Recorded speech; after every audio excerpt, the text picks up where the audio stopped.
उज्जैन के राजदरबार में मशालों की लौ दीवारों पर तेजी से हिल रही थी। महाराज विक्रमादित्य अपने ऊंचे सिंहासन पर स्थिर बैठे थे। पूरे कक्ष में सन्नाटा ऐसा था कि फर्श पर टकराती हर आवाज गूंज रही थी। तभी मुख्य द्वार धीरे से खुला। एक कवि अंदर आया। उसके कदम लड़खड़ा रहे थे। वह दरबार के बीचों बीच रुक गया। चारों ओर सोने से जड़े खंभे थे और उन पर रोशनी चमक रही थी। कवि ने अपनी नजरें ऊपर उठाईं। सामने विद्वानों की कतार थी, जिनकी निगाहें सीधे उसी पर टिकी थीं। कवि ने अपनी उंगलियों में दबे कागजों को और कसकर पकड़ लिया। उसकी सांसें तेज हो गईं। उसने एक कदम आगे बढ़ाया, लेकिन फर्श पर उसके पैरों की आवाज ने उसे खुद ही डरा दिया। उसने अपनी हथेली से माथे का पसीना पोंछा। दरबार की भारी खामोशी के बीच उसकी धड़कनें तेज होती गईं। वह जानता था कि उसने महीनों तक जो पंक्तियां रची हैं, उन्हें सुनाने का यही एकमात्र अवसर है। उसने अपना सिर झुकाया और फिर से दरबार की उन तीखी नजरों का सामना किया। वह अपनी जगह पर जम गया, जैसे कोई पत्थर का बुत। महाराज ने अपनी दृष्टि उस कवि पर टिका दी। दरबार में मौजूद हर व्यक्ति की नजर उस अकेले खड़े व्यक्ति पर थी। तनाव हवा में तैर रहा था। महाराज विक्रमादित्य ने अपनी गंभीर आवाज में आदेश दिया, कवि, अपनी रचना सुनाओ। कवि ने अपना गला साफ करने की कोशिश की, लेकिन उसका गला पूरी तरह सूख चुका था। उसने कांपते हुए अपने कागजों को खोला। उसके हाथ बुरी तरह कांप रहे थे, जिससे कागज की सरसराहट पूरे दरबार में सुनाई दी।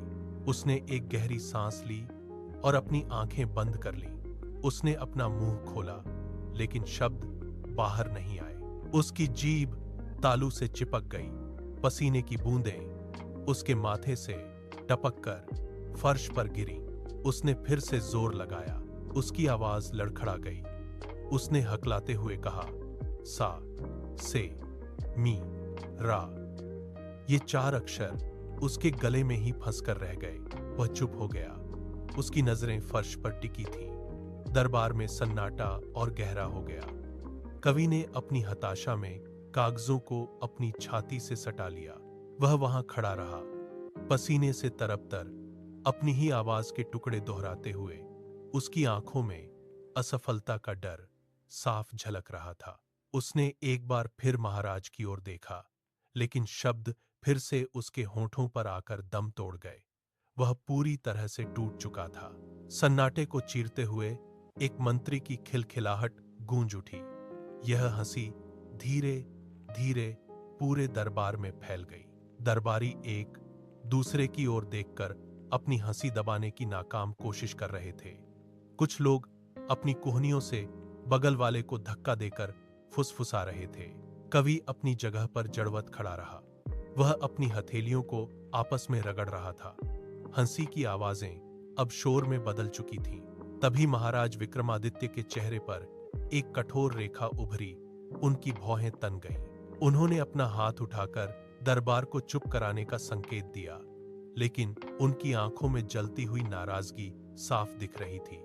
महाराज ने अपना आसन थोड़ा आगे की ओर खिसकाया। उनकी दृष्टि कवि पर ऐसे जमी जैसे कोई शिकारी अपने शिकार को देख रहा हो। दरबार में फिर से सन्नाटा पसर गया, लेकिन यह पहले जैसा नहीं था। महाराज ने धीरे से अपनी तलवार की मूठ पर हाथ रखा। कवि के घुटने कांपने लगे। उसने अपना सिर और नीचे झुका लिया। दरबार का हर व्यक्ति सांस थामे उस पल का इंतजार कर रहा था। तभी महाकवि कालिदास अपनी जगह से उठे। उनके कदमों की आहट सन्नाटे में गूंजी। उन्होंने कवि के पास जाकर उसके कंधे पर अपना हाथ रखा। कालिदास ने दरबार की ओर मुड़कर अपना हाथ उठाया और संकेत से सबको शांत किया।